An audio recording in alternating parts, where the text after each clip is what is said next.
Aman, should we give it another minute and then start? I can see people trickling into the webinar now. Yes, absolutely. All right, everyone, give us another minute and then we can get started.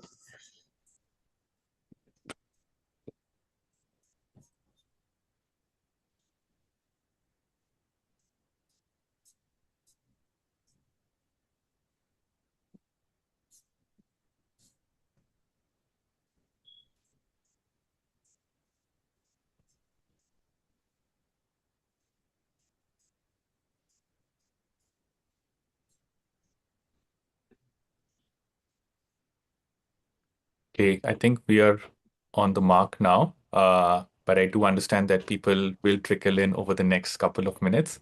Again, a big thank you to everybody who's joined in ahead of time or on time. Let's give it another 2 minutes for other folks to come in.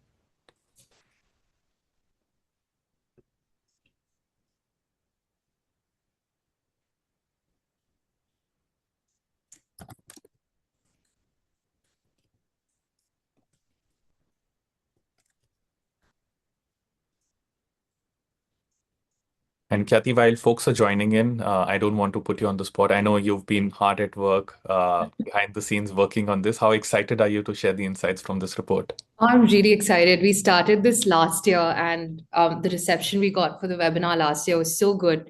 So when this came up again this year, we were, on it from the get-go, and it really helps because it gives us insight into what's happening in the industry, and then we get to share that officially with data, with everyone that's on the call, everyone that we speak to. So this is one of my favorite sessions to do annually.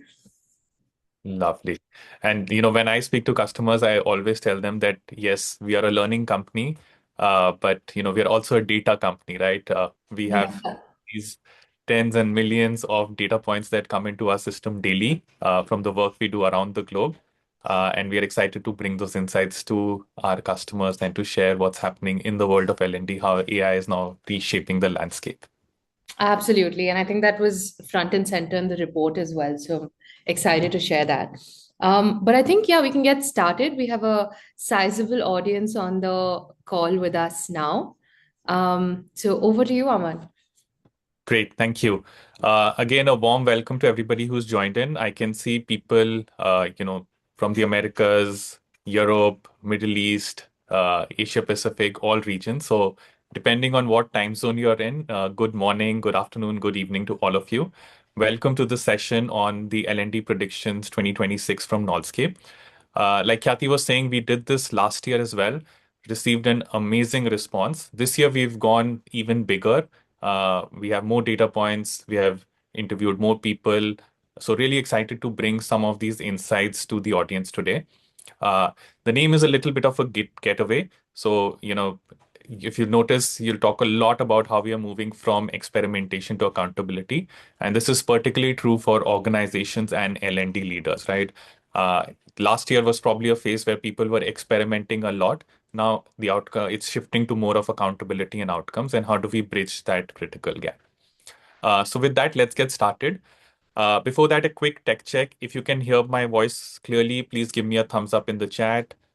If you can see my screen, again, another thumbs up for that. And if you're ready to learn and have fun, maybe give me two thumbs up for those that. Uh, right? Okay, amazing. Right.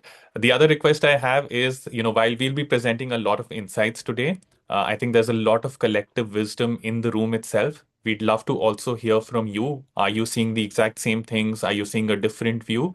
Please do mention all of that in the chat. We do have people monitoring the chat window. The other request I have is when you're sending your message, do send it to everyone and not just the hosts and panelists. While we love your messages, we'd love for others to also look at the questions you're having. It will initiate a lot more conversations. Great. So this is the agenda for today. Some of you have already exposed to the Knowlescape brand, but there are some of you who might be hearing about us for the first time or don't know enough about us. So very quickly, we'll give you an overview of Knowlescape and what do we do, and then move on to the interesting part, which is the introduction to this report and the key findings that we are seeing. We also have time at the end for Q&A. But again, that does not mean that you need to wait towards the end. In between any of the slides, in between any of the findings that you see, if you have any questions, any insights to share, please do share that with us. With that, let's get started. So again, a very warm welcome. My name is Amandeep. I am the Chief Business Officer for KNOLSKAPE here in APAC. Today, I also have the pleasure of being joined by my colleague Khyaati, who leads strategic initiatives, and she's been a powerhouse behind this report. I won't take away the limelight from her. Khyaati, over to you for your introduction. Thank you. Thank you, Aman. And welcome, everyone. My name is Khyaati Jain. I look at strategic initiatives at KNOLSKAPE. And every year for this report, I host it with Aman for the APAC region. So excited to kickstart this year as well. Brilliant. With that, let's get started. So again, a little background into KNOLSKAPE. We are one of the world's largest experiential learning technology companies. Very, very core critical to our mission is how do we get organizations and leaders to become future ready. We do have a global presence present in 5 countries across the globe. But in other countries, we also work with a large partner network, over 100 plus experiential learning offerings on our platform. But we also have a large network of facilitators and coaches around the world who bring our experiential learning solutions to life. And of course, as a global company, all of these solutions are available in multiple languages as well. Now, we've had the privilege of working with a host of brands across the world. You'll see some of those logos here. While these are really exciting names to look at, the other important aspect to look at is you'll see a good mix of organizations from consulting, from financial services, from retail, from technology, which means that our solutions are industry agnostic. They can be tailored and customized and fit into any industry that you're part of. Every year, we work with over 500,000 learners. We have the privilege of helping them upskill and prepare for the future ahead. And of course, we've won a lot of accolades for this, recognized by leading global institutions. In fact, a couple of years ago, Harvard Business Review did a study on how KNOLSKAPE is transforming learning dynamics. So that's a little bit about us. But again, like I said earlier, a lot of work that we do with organizations and with leaders is help them become future ready, right? But what does it really mean to be future ready? What does that entail, right? So, a lot of work that we do with them, if Khyaati, if you could move to the next slide, is around building this future ready organization, right? And this is the broad anatomy of what this looks like. So think of it as 2 buckets. On one side, you have core skills, which come under the learning parameter, and these are your typical, skills that every organization is struggling with at some point of time, whether it be leadership readiness, succession management, things like hypo identification or coaching. Uh, or it could be, again, no conversation is complete without digital and AI readiness. If your organization or your leaders or your teams are struggling with building a digital mindset and AI mindset, AI awareness, we tackle that as well. And then a lot of it is the mindset change on culture. So how do you build innovation, customer centricity, growth mindset in this world, right? So that's on the learning aspect of core skills that we work with organizations. And then there is the performance or contextual skills bucket, where it is a lot more unique to an organization or domain or role, right? So, as an example, every organization will have values and cultures. But apart from being, few words on a wall, how do you bring it to life through scenarios so that people really understand and exhibit those behaviors? So we build those simulations for our customers. It could also be, sales trainings, process trainings, compliance trainings, which are very, very specific to domain or the role. So in a sense, that's a lot of work that we do. We are happy to talk to you after the webinar if there's interest in any of these areas as well. So that was a little intro to KNOLSKAPE. I don't want to take too much time on that. But like I said, really excited to bring you the L&D report. And on this note, I'll hand over to Khyaati. Thank you, Aman. And like Aman mentioned at the beginning of the webinar, this was something that we started last year. Obviously, our beginnings were very humble. Last year, when we started the report, it was a small idea where we really did want to start tracking and understanding what's happening in the world, given the changes that we're going through right now. And we started with about 100 plus organizations last year participating in the report. And this year it's grown considerably. We had about 400 plus organizations from around the world sending in their responses, telling us what's working, what's not working. So the report is very detailed.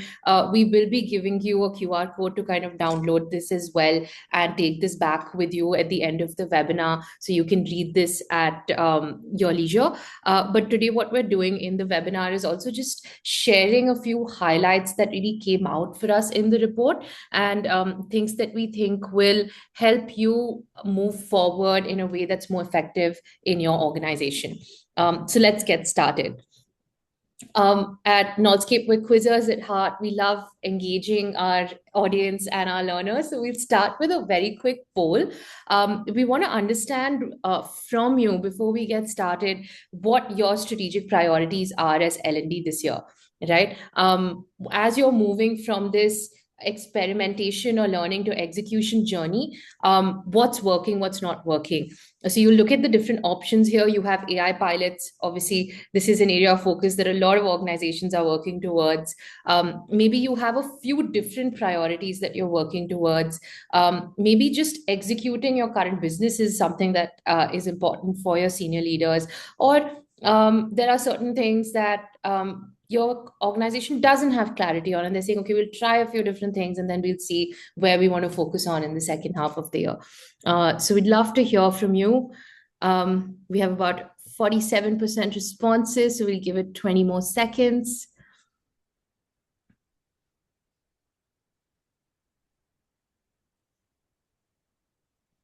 Yeah, maybe another 15, 20 seconds. I do see a lot of votes coming in, but we'll wait for the results before I give it away.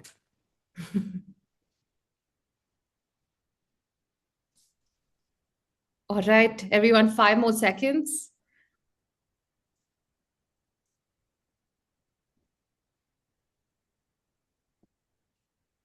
Okay. Awesome. Great. So it seems like a quite even mix, at least for the first three answers, Khyaati. Yeah. 32% saying that we are still experimenting with AI pilots, early initiatives. 36% are scaling selectively. So I'm assuming from those pilots, there would have been some results and people are scaling those. Then moving on to business execution and decision making. And only 4% says that, there's no clear direction, which I think is a great sign that organizations have really moved ahead in the last 2 years. At least, there are very few organizations left who still don't know what the direction is. And I'm glad that from the results, we have organizations that know that AI is a priority, but are also looking at other key areas for the business. So we are seeing that businesses are not over-indexing on AI as the silver bullet as they're moving forward in 2026. So for those of you that have selected option 2, which is specific priorities or specific areas outside of AI, we'd also love to hear from you in the chat. If you can tell us what those areas are, what you're working towards with your business leaders. Yeah. I'd also be really interested in knowing the business outcomes and decisions that the other 28% mentioned. It's going to be really, really interesting to hear those thoughts. Absolutely. Now, let's get started. Since we had data across 2 years, because we did the survey in 2024, and then we again did this last year, I just want to start by contrasting what we saw in the 2 years and how this was different. So, Aman, if you recall last year, AI was still a key focus, but it was kind of developing. There was still this curiosity. People were kind of thinking about, okay, how do I use this? And that was kind of the driver in terms of business and with L&D last year. There was still a focus on content delivery last year. So we saw a lot of respondents last year telling us, hey, I want to do VILT sessions. I still want to do classroom-led training, maybe some sort of self-paced content delivery. We were experimenting, and there was still a focus on innovation for learning, not really scaling that. But as you can see, that focus has shifted greatly in 2026. Now, given your experience with partners and clients on the ground, why do you think this shift has happened, or what do you think is driving this? Yeah. So I think like really, really clear results, and this is exactly what I'm hearing on ground as well. So a couple of weeks back, I was in Indonesia and then Malaysia as well. And again, this was the same thought that resonated, right? So clear shift from 2025 where AI was this, or 2024 where AI was this shiny experiment, to now where leaders are saying that AI is a core skill and you're expected to own and operationalize that.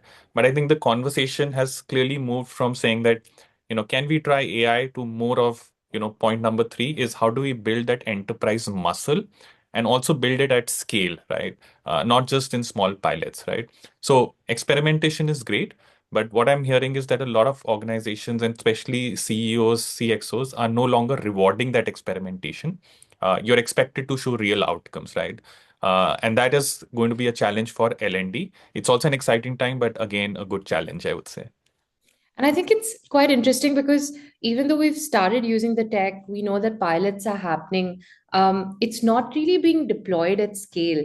And we do know that capability is one of those reasons where it's not, because of which it's not scaling. So L&D does become almost this key function or this pivot in how much we can scale AI as we move forward.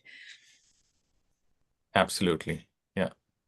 Now let's look at how AI is actually changing not just the workforce but L&D in general. So when we looked at the preferred modalities last year, we still had instructor-led training and self-paced content, outranking simulations, role plays, and experiential learning. Now this is offline and online, right? But this year there was a shift where we did see experiential learning overtake instructor-led training or traditional classroom training when we look at what L&D is preferring. The other very interesting point, Aman, and I see this in India specifically, so I'd love to hear what you're seeing with APAC in general, is that because of the GCC wave, we are seeing centralization of budgets, whether we're looking at IT, we're looking at L&D. So almost, you have your HQ deciding who does what, how much resource allocation is done for which department, for which team. And then after that, you have local on ground teams that kind of deploy those learning solutions or deploy the tech. Are you also in APAC seeing this sort of, yesterday this came up in the webinar, globalization of L&D? What are your thoughts on this?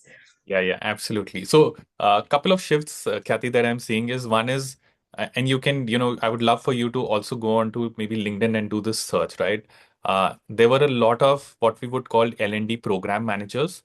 But at least when I'm, speaking to organizations, a lot of them are rebranding into L&D architects, right? Where they're saying is that you don't need to just focus on delivery, but you really need to build this enterprise capability infrastructure, right? So lot more responsibility is coming to L&D.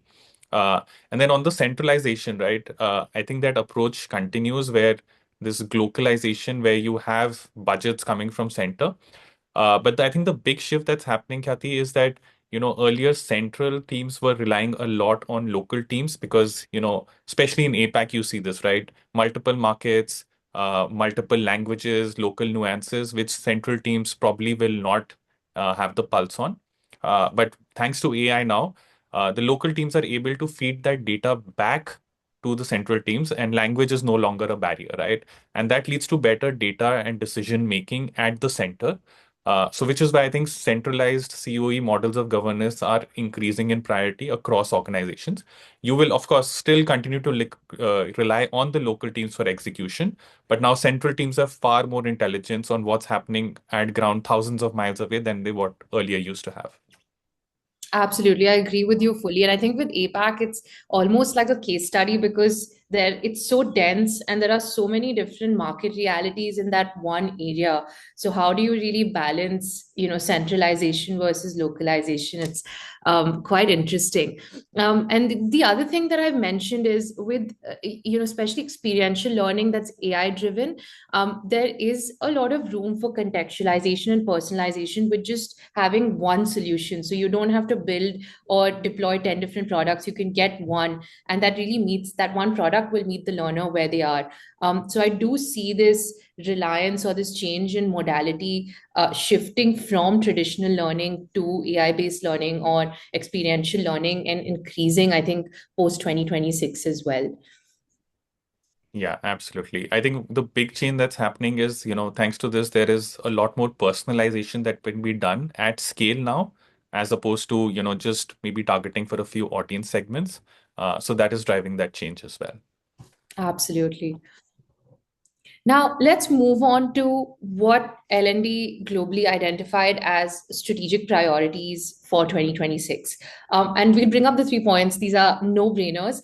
But what really strikes me is what the intent is and what execution is really leading to on ground, right? The first one, of course, is digital and AI readiness. I think this is the need of the hour. L&D agrees, business agrees. And intent is also very, very high. 76% of all respondents said that this is something that they definitely want to work towards in 2026. However, learning for digital and AI has not necessarily led to business outcomes. So only 5% of all pilots that organizations started actually did scale. So we're not seeing learning translate to performance when it comes to digital and AI. Now, Aman, in parts of Europe and Americas, you can in part attribute this to regulation or the kind of policies that they have. But with APAC specifically, what's your sense on why this gap exists? Yeah. Uh, and again, I think, while this is global data, but very similar to what I'm seeing on ground here as well. I don't think there's any question on intent, right? I would say, probably stronger in APAC, given that we don't have so many regulations here as opposed to Europe. But I think the operating maturity and scaling of these pilots is still lacking in APAC as well. And a lot of it comes because people and leaders and teams don't know how to essentially embed AI and analytics into daily workflows, right? Uh, Mhm. and the challenge specifically for L&D teams is that they're given this mandate to insert this in the workflows, but they don't have that clarity from business, right? So I don't think ambition is the challenge. It's definitely not the biggest gap. The gap is the absence of these scalable models, right? How do you move from this pilot phase to enterprise-wide adoption? Clarity is there, but clarity unfortunately does not equal to capability. And that's where, we always say that, to build that capability, you have to continue upskilling and reskilling, using, tools and solutions that essentially help you practice better. Absolutely, absolutely. And the next one is an evergreen topic. It's leadership training. So training for leadership, again, investment is about 71%. And that's what has been done in 2025. That's what we're allocating towards it in 2026. However, again, there's a very big gap in terms of what we're investing and what the on-the-job impact is from leadership training, where only 20% of all training actually leads to some sort of tangible outcomes. And we'll get to this a little bit later in the presentation as well, just to see what's happening with leadership training. But Aman, what are your thoughts? As a leader yourself, what are the gaps that you see, and what are your clients struggling with when it comes to leadership training? Yeah. I think one thing to be clear is, companies are still scaling up budgets on leadership training. If at all, those budgets have not been reduced. But I think a lot more questions are being asked on what's the impact of those leadership trainings, right? So I was speaking to the CHRO of one of the largest telecom companies in Malaysia, and he said that, look, earlier we were spending on leadership training. We are continuing to do that. But unlike where we would just send a bunch of leaders to a business school and have them attend sessions, now it's very, very targeted because the question that I'm getting asked by the CFO is, okay, 15, 20 of my leaders went to this business school. Has that resulted in any revenue increase? Has that resulted in any productivity increase? So that is the question that's being asked. Absolutely. And I'd love to hear from the audience as well. Is there something that you're doing differently for digital and AI readiness or leadership skills? Are these areas of focus for you? Or is there something entirely different that you're working towards in 2026? Do give us your thoughts. Do help us understand what's working for you, what's not working for you. Or just in general, also, if you have a sense of why there is this intent versus outcome gap that we're seeing with L&D. And the last one again is analytics. This is something that I think at KNOLSKAPE speak very passionately about, right? Where a lot of our products and solutions do provide very rich insights to L&D and business leaders. I like to call them leading indicators because they help you understand what will happen, let's say a few months from now, a few weeks from now. So again, L&D is not really refuting that these are important, that analytics for L&D is important, but usage is not up to the mark right now. And Aman, what do you see in APAC? Why is there this gap when we know that completion rates, attendance rates, CSAT for training is not enough, but we're not really moving past it? Yeah. Again, I think it's never a question of intent or ambition. I think every L&D professional, every L&D leader that I speak to understands that, till the time they don't have these analytics, they won't be able to make better decisions. I think especially for the bigger companies, the challenge is that, they have so many tools who are currently not talking to each other. And there Yeah, is a lot of data that's coming in silos, right? Which is why they're not able to make insights. And unfortunately, also some of the other learning platforms that they work with don't give them talent assessment reports at the end of anything. It's general usage metrics, which is, completions or number of courses done. Again, the CFO really doesn't care about that. What they want to see is, has skills, what we were trying to fix, have they moved from point A to point B? And what has it resulted from a business outcome, right? So I think that's the challenge that's happening across the globe. And again, like I've always said, right, this is the best time for L&D, but also probably the toughest time for them because they're expected to lead this change now. absolutely. And we have two comments in the chat. So we have Pushkar who's talking about how we lack the right environment for the creation and application of these skills. So it's almost like saying, if I'm, and correct me if I'm wrong, like the classroom is not enough when we're talking about application of skills anymore, right? Yeah, absolutely. And again, like I can speak from an APAC perspective, like I shared earlier, right? Multiple markets, multiple challenges.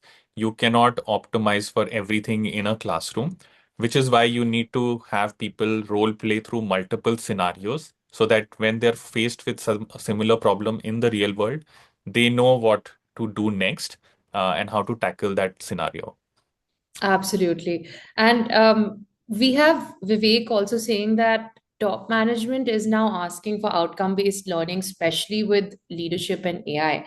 Vivek, I'd love to understand from you when management does make the demands, and rightfully so, how does your organization manage this? Or is there some way that you found to then move towards outcome-based learning? But let's move on. I think the next thing that we wanted to talk about is AI pilots specifically. And largely, we focused in the report on this area because a lot of the conversations we've had in the last 6 months or 1 year have been around building fluency for AI, right? So we looked at basically 30% of all organizations that were looking at proof of concept. So they have found ways to scale AI and essentially build AI workflows and processes within the organization. Then after that, you've got pilots that function across departments. So we have a little bit of scale that we are able to reach across the board. But then when we look at enterprise-wide transformation for this, only 5% have actually reached this. So there is a very, very large gap from deploying AI, finding proof of concept, to actually producing enterprise-wide transformation, which I think will be a challenge that L&D works on in 2026, right? And Aman, we also found the root cause for this issue, where we realized that a lot of organizations are categorically using AI almost as an enabler, as opposed to looking at AI as a transformation tool within the organization. So I wanted to understand from you what are you seeing in APAC, and what do you think is working, what's not working? Yeah. Firstly, I think this is probably one of the things that comes most, right? Can we do a POC with you? And I always like to tell them that, this is probably, what I call the death by POC stage, right? So a lot of organization are stuck in this proof of concept mode because, like you said, they're seeing AI as how to improve efficiency. So it's an efficiency play rather than a growth lever, right? And I think it's a mindset shift that needs to happen. And also what's happening is, leaders want to drive this, but they also want to, at the end, avoid hard questions. So a lot of leaders don't have any KPIs related to AI, right? They will probably have one person designated as an AI champion, and it will be that person's responsibility. But if you look at it, what we are seeing is the organizations that have really scaled to, the productization stage are where, an entire leadership team has an AI metric that they are now measured on, right? And again, until you don't define those metrics at a broader leadership level, as opposed to just giving it to one person, pilots will continue to struggle, right? So you need to have clear impact metrics, you need to have clear AI linked KPIs, which you then need to pass on to L&D leaders for them to measure when they are pushing out any learning program. Absolutely, absolutely. And I think one of the stats that really came out is that AI metrics are either owned by the tech team, or they're kind of pawned off to L&D more often than not. So unless the business leader is not co-owning one of those metrics, I don't think it scales, because business leaders have 10 different things to do. So unless this becomes a key priority, you do see some sort of slowdown in adoption and slowdown in growth for that business when it comes to AI. So fully agree with you there. So we do have a couple thoughts in the chat when it comes to AI. So we have Banita asking us, what are the KPIs to measure the learning impact of AI related learning on the business? So Aman, my thoughts on this is, I think generally when we position AI Academy and we work with providers on this, one is obviously mindset change and fluency. I think that's level one. Yeah. Post that, we look at maybe the number of pilots or proof of concepts that you've been able to build. That's level two. And the third one that we look at is then how much adoption and usage are you seeing for certain tools? And business outcomes is almost stage four. And from my experience, we haven't really gotten there with any of the organizations that we're working with. Even the very mature ones are still kind of stuck at that proof of concept or adoption rate stage, in my experience. Yeah. Yeah. I think the only ones, like I said, who've probably moved ahead that 5 to 10%, again, are the ones where, business and L&D have sat together and defined these outcome metrics. Uh, so if you put it onto L&D or to any other team or to the tech team, it will not work. Essentially, there is no right answer to this, or I don't have a magic bullet to help you with. But what we've seen working with the companies that have really scaled is that there are business teams and learning teams who sat together and co-created these or co-measured these impact metrics and the KPIs that you will measure. Now, those could be revenue measures, those could be productivity, those could be, uh, how efficiency has been increased. All of that could be it. But again, it's specific to a business, and I think both L&D and business needs to sit together to define them. Absolutely. And I think Vivek also kind of echoes the thought that we had, where they're looking at AI adoption in business, tool usage, code reusage as key areas right now. And I think that's a very good place for organizations to start. We have another question in the comments, Aman. What should L&D teams do to measure the training that has already given impact in business? So when you're advising your clients, generally, and they ask you, okay, what does impact measurement and business outcomes look like outside of AI, maybe? How do you generally advise them? Yeah, so I think one is, even before you start anything, you need to be clear on what you're measuring. And any learning tool that you use ultimately has to give you a detailed assessment report to say that these were the metrics you began with, and this has been the needle movement there, right? When we work with our clients, I think the most time we spend around is, the report that gets generated after you play a KNOLSKAPE simulation, which gives you a clear breakdown. These are, not just a surface level report on, what you did or, how much time you took to complete the simulation, but goes into detail into what was the, competency being measured, what are the sub competencies, how did you perform against that, what are the next areas of improvement, and then how can you then, redo this, some of this to make the changes and have that needle movement. Absolutely. And I feel like just to add to that, Aman, I don't think impact measurement stops when the program ends, right? Yeah. I think for L&D, a key area is to kind of keep measuring impact even a few weeks or a few months after the program, because that's where business outcomes really happen. So that's what my advice would be. Yeah. But we also have another poll here because we wanted to understand from y'all what are the challenges that you face when you're looking at scaling AI initiatives within your organization. So if you can help us understand what is your biggest blocker right now, and maybe in the chat also tell us how you're overcoming this or what your plan is in 2026 to kind of circumvent this. Yeah. And you can see these 4 choices on your screen. Is it lack of clear ownership, accountability? Is it difficulty improving business impact? Or your leaders not confident to apply this learning in real decision making in real life scenarios? Or is it, more of a governance risk or compliance concern? Which again in APAC, for some of these regulated organizations on banking finance, it could be a real concern. Absolutely. And we'll give it another 5 seconds. We have about 50% of y'all that have responded. Now I'm seeing difficulty proving business impact as a key, blocker for most people here. So I feel like APAC in general has been able to circumvent the governance and compliance risks. Even across BFSI, we're seeing some sort of interest in adoption now. But the goal, I think, in 2026 would be to just show how AI can be used to drive business impact. Yeah. All right, we have the results. Yeah. What do you think? What are your thoughts on what our audience has said?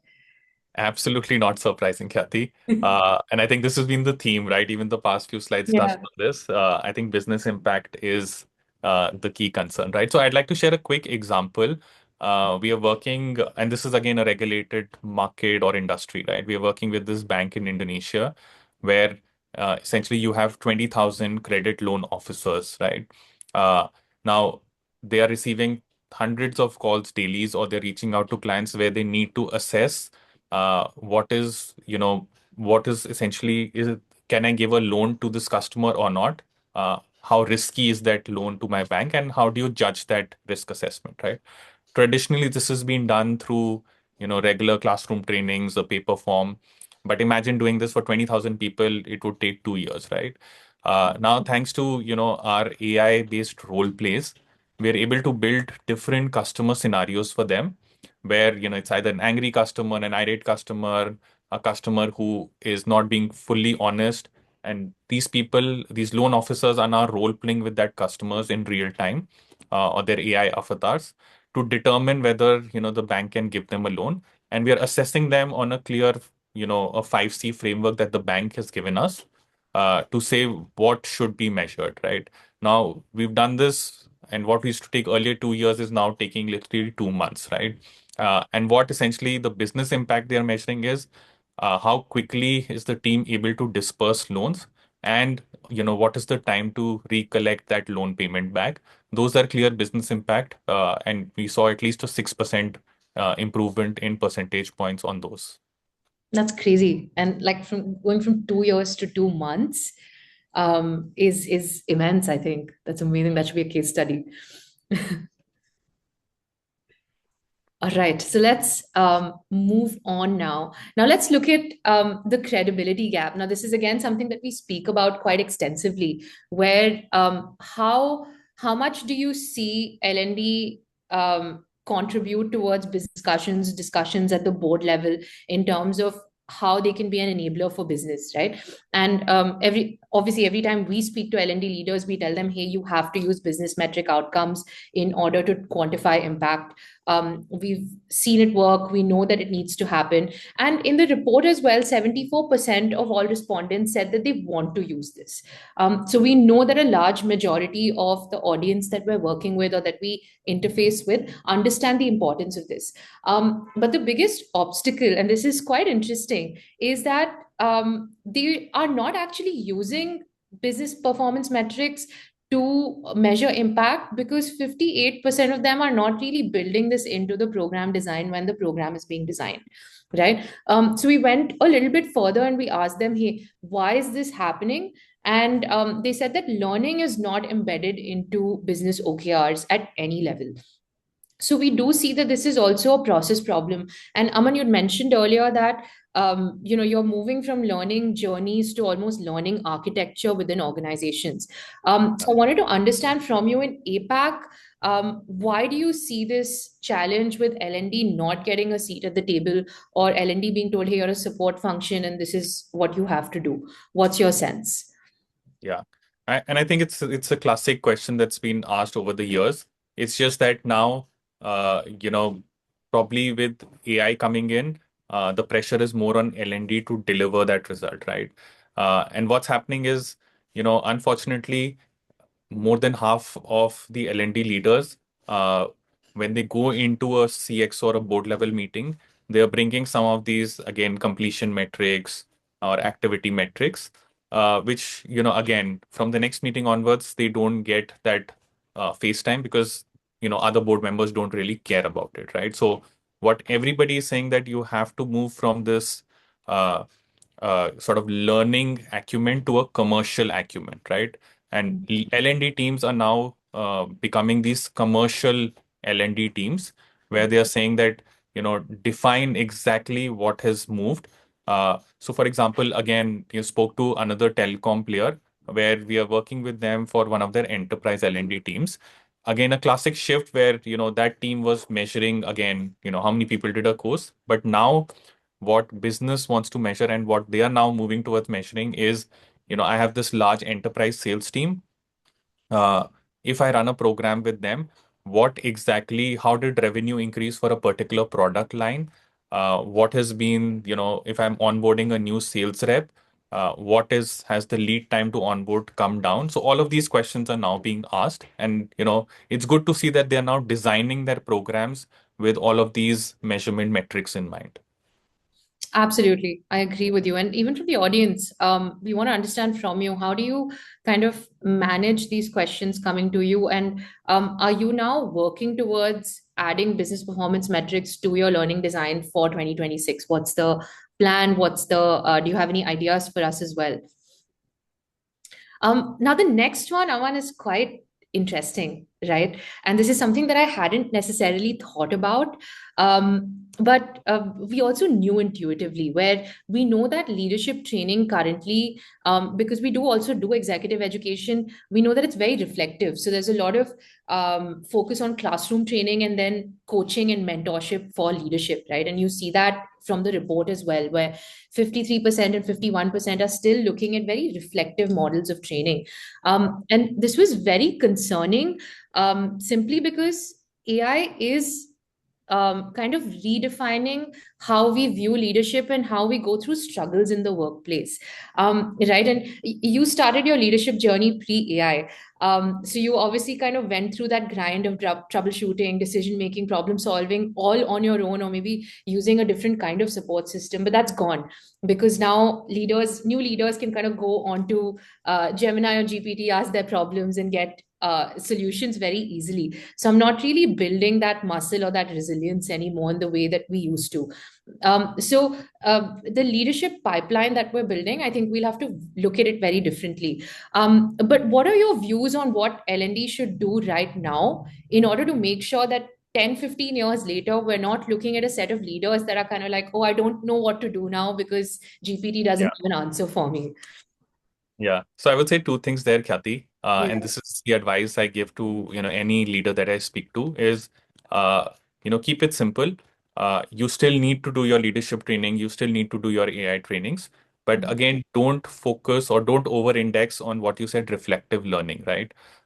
It has to be rehearsed. It has to be designed in a way where people are really practicing those decision making.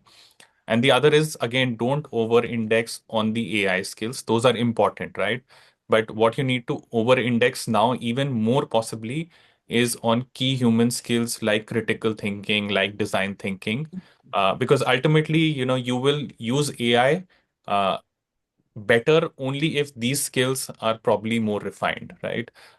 Otherwise, you run the risk of not using or not building these skills. And ultimately, it's a garbage in, garbage out kind of scenario, right? And especially critical for first time managers, especially. Yeah. So, again, I would say all of this is important, but probably what's even more important are these two skills on critical thinking or decision making. Absolutely. And I can't agree with you more. I think now more than ever, it's become really important for us to build some sort of experiential learning, either online or offline, for leadership training, because teaching execution in the classroom is really not going to cut it, given the kind of ecosystem that we live in. This was something that we'd done in one of our last few webinars, where the analogy we'd used is, you won't get into a car with a driver that's still learning how to drive, and have them drive on the freeway or the highway, because there's no safety. And I think leadership is very similar. There has to be intentional practice before you actually get in the driver's seat, so you're confident once you're in that situation and you know how to manage yourself. So And I think, and I honestly think also another analogy that I get to give is that I think people need to start asking leaders those tough questions as well, right? So, for example, uh, when you and I or anybody gets into a plane, right, we trust our lives with the pilot because they've gone through hours and hours of training yeah. in a simulated environment, right? Similarly, I think everybody needs to ask senior leaders saying that, hey, we are trusting you with bringing the company forward. How prepared are you, right? And I think that's the tough question that needs to get asked. Absolutely, absolutely. And in the audience as well, how are you all looking at leadership training for 2026? Is there something new that you're looking at? Are there new specific skills that you're or modalities that you're trying out? Do let us know in the chat. Help us understand what's working for you or what your intent is. Now, this one is a no-brainer. Aman, I feel like most people who've been in L&D for a while and who've seen the last 2 years will know that content is not king anymore. So anyone that's giving you endless libraries of content, saying, "Hey, let's disperse this for your learners," is probably doing disservice to the function and the learners as well. And I think there is a focus on skill building and being able to do things on the job. And that's where L&D's impact really comes in. And we saw that in the report as well. I think unilaterally, everyone, the 400 organizations that we surveyed, 78% of them said that they are moving towards models of engagement where content is just one part of it. But they're also now looking at application within the classroom or before going back onto the job as a key component of the learning journey. And obviously, we're partial to this model of training. But I wanted to understand, in APAC, are you also seeing this transition happen? Absolutely, right. I would say whenever I speak to L&D leaders, what we are seeing is essentially there was this wave of, between 2019 to 2024, 25, wave of platforms that drove passive consumption, right? And the focus was always on knowledge accumulation. But now people are realizing that, that's no longer a differentiation, right? Content abundance across any market, any country, there is enough of that. The difference is how do you drive that behavioral change to build those skills? And which is why I think some of our new AI-driven simulations are working really well because they help companies measure this impact rather than just, a video library model where you're just passively consuming content. Absolutely. I can't agree more. And I think for organizations that don't have budgets to invest heavily in AI-driven experiences, I would really implore you to also find ways to give people experiential learning through maybe offline mechanisms or through role plays within the classroom. But it's become very important for L&D, in my opinion, to move from just learning to the model that we use, which is learn, apply, and reflect, because that's where you're actually looking at application happening. Now, I'm mindful of time, Aman. We have about 10 minutes. And I do want to spend a little bit more time on this slide, since what we've identified as the blueprint for what L&D needs to do in 2026. So we'll go through it point by point, but I'd love to hear your thoughts as well on what you think L&D should do. Now, point number one, I think, is fairly straightforward, but this is obviously an organizational level mandate where we are seeing centralized governance plus localized practice work really well for certain organizations. So we do talk to organizations and tell them, hey, you do need to look at a more centralized L&D function when we consult with them. The second one, of course, is modality, moving from knowledge delivery to decision practice. Not saying do away with knowledge delivery, I think that's part one, but really uplifting your L&D function to also incorporate decision practice and reflection for those decisions. Third one, again, is a no-brainer measurement. Don't just look at completion and activity, but also look at revenue and risk, productivity, adoption rates when you're looking at L&D across the board. And we did have Madhu in the chat who said, we can't measure business outcomes for every program considering time and effort. I fully agree. I think L&D is becoming a lean function. But I would implore you to kind of look at key programs or your large rollouts and see how you can look at, measurement. It is important. And I feel like it is going to be what sets good L&D from excellent L&D apart in 2026. Then we've got training and enabling team leaders, where your managers, especially first-time managers, your middle managers, need to be enabled to drive this change or this enterprise-wide transformation that we're looking at. Another thing that came out in the report that was very interesting was that a lot of organizations aren't necessarily investing heavily enough in middle management. And because of that, a lot of their strategic initiatives are not giving the kind of outcomes that they need to, because your middle management really drives that layer once the mandate has been set. So really focusing on enabling team leaders. And the last one, of course, is around building agility for innovation. Given the rate at which AI is really transforming the way we're working, there is new changes that are coming up every few weeks, new technology, new tools. Our teams need to be able to work in agile ways of working and be able to innovate on the go. So what does that look like for you? Can you define that and can you enable them? So those are the 5 pillars that I think we would be working towards with our partners as well. But Aman, let's say you're consulting with a large client. They come to you and say, hey, I can't do all 5. I don't have the time, energy, and resources. 1 year is too less. I can't start with 1. What would your advice be to them? Where would you ask them to start with these 3 pillars? Wow, that's a really tough one, Khyaati. It's like choosing, which part of my body do I want to move first. And like you said, right, like Yeah. everything is complete. So unfortunately, what I say is that, look, having one choice is difficult. It's not impossible. It is difficult. Ideally, if you have the resources, if you have the budget, if you have the bandwidth, you should tackle, all of them in different ways. But again, I also do want to respect your question. If there's one thing I would say, so I would say leave aside infrastructure, because that is more of sort of, how companies define the strategy and how they want to do. But if I talk about modality, measurement, team leaders, intelligence, etc., I would say if I have to pick one as the starting point, it would be measurement first, and then modality, right? Because, and classic older days, right? If you're not measuring or defining what you want to do, then it's everything breaks down. So I would say start with measurement, but keep in mind that you still need to fix the other pillars as well.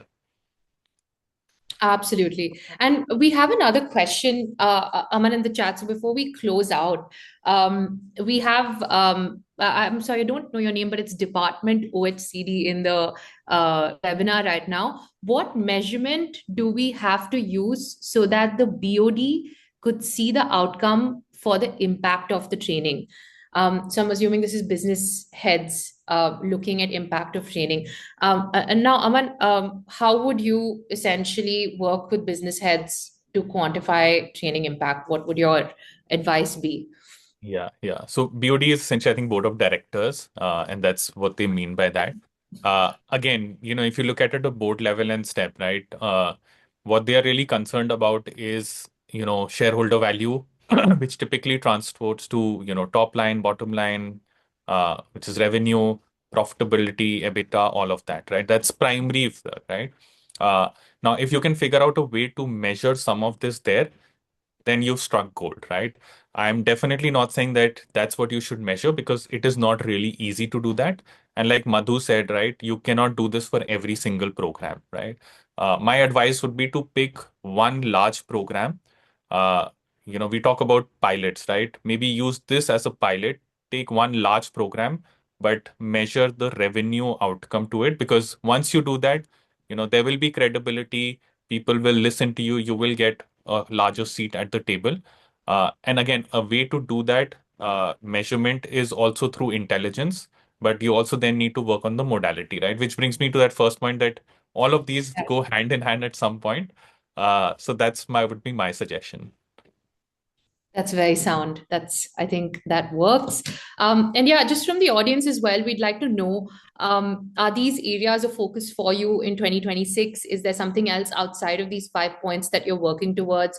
Or is there any one of these 5 points that you think is more important than the others for 2026 that you want to prioritize?